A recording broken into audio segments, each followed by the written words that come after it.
The Princess and the Pea by Hans Christian Andersen, published by Ichthus Academy. Now, there are many stories about princesses, and many people who think they know what it means to be a princess.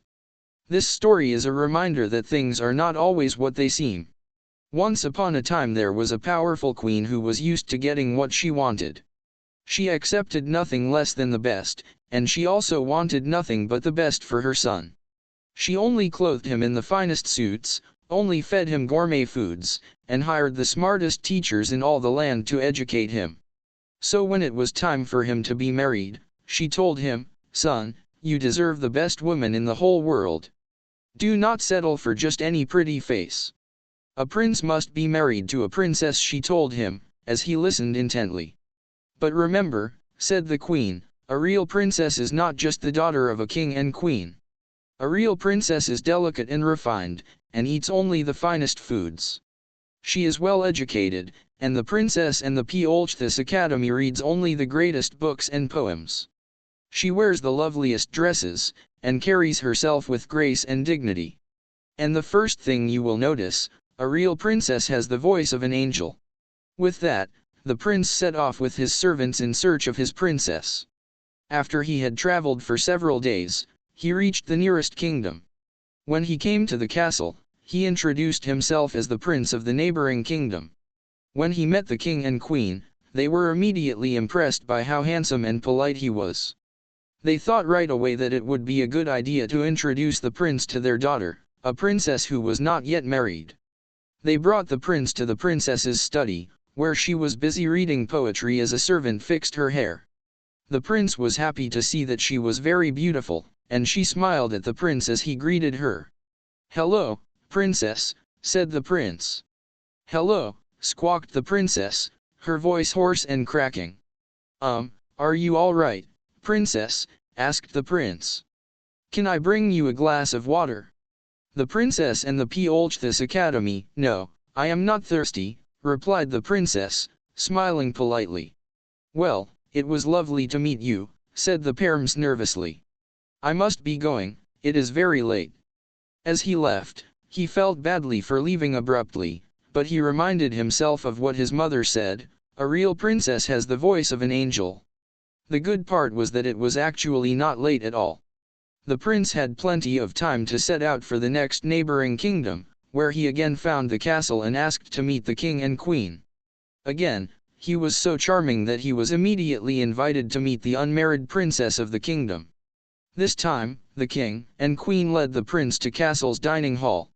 This princess was also very beautiful, but when the prince entered, she hardly looked at him. She was sitting at the table eating like a pig with food dripping from her face and hands. Hello princess," said the prince, speaking hurriedly, "it looks like you are very busy, so I'll just leave you alone with your food."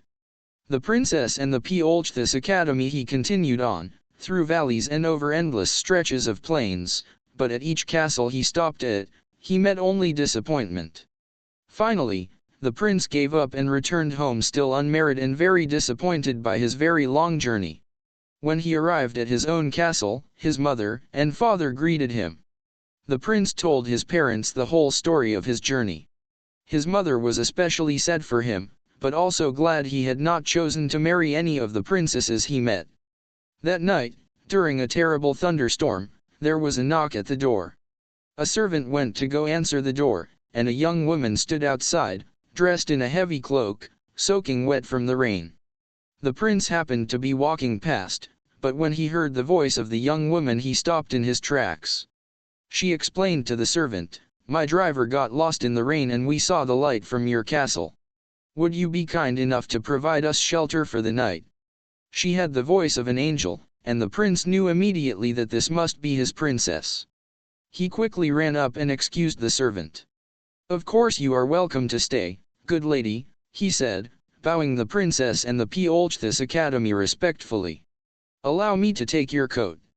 When she pulled the hood off of her head, the prince thought that she was the most beautiful woman he had ever seen in his life. "Thank you so much, kind sir." The prince was so excited, he ran to go tell his mother what had happened. But right after he told her the story, she scoffed. "My dear son, she is no princess, she said. What kind of a princess goes out in the rain, knocking on doors in the middle of the night? Shouldn't she have a servant for that? She peeked out into the hall to get a look at the girl, and was appalled to see her with dripping wet hair and a muddy dress. You see? She is no more than a common peasant. But mother, argued the prince. Look at how she walks. I've never seen anything more graceful. The queen could see that her son had already fallen for the girl, so she quickly devised a plan to get rid of her. All right, then, if you don't believe me, we will put her to a test. The Princess and the Anthologized Academy. Tonight we will dress her bed with 10 of the softest, fluffiest, most luxurious feather mattresses in the castle. Then under the 10 mattresses, we will place a single, uncooked pea. If this pea disturbs her sleep, then we will know. Only a real princess would be delicate and refined enough to feel the pea. The prince didn't think that anybody would be able to feel the pea, but he also knew that his mother knew best. Besides, he thought, he didn't want to marry anything less than a real princess. So the queen ordered her servants to gather the best mattresses they could find, and bring them to the guest tower. She took a single pea, and put it right in the middle of the bed, and had the servants stack all the mattresses on top. Then the prince escorted the guest to her room, where she needed a ladder to get to bed. In the morning, the prince went to the dining hall, and peeked inside to get a look at his love. She looked terrible. She had dark circles under her eyes and was sipping a large cup of tea. I am so tired, the princess told a servant. Please do not tell the prince, but that bed is awful. I felt like there was a brick inside it. I did not sleep a wink all night. I am so tired. The princess and the Anthologized Academy. The prince mished over to her side and knelt before her. You are a true princess, aren't you? Please marry me and live here and I will get you any mattress you choose. The princess looked shocked but then smiled and said, yes, I will marry you, as long as I don't have to sleep on that bed ever again. The next day, after the princess got a good night's sleep without a pea to disturb her, the prince and princess were married.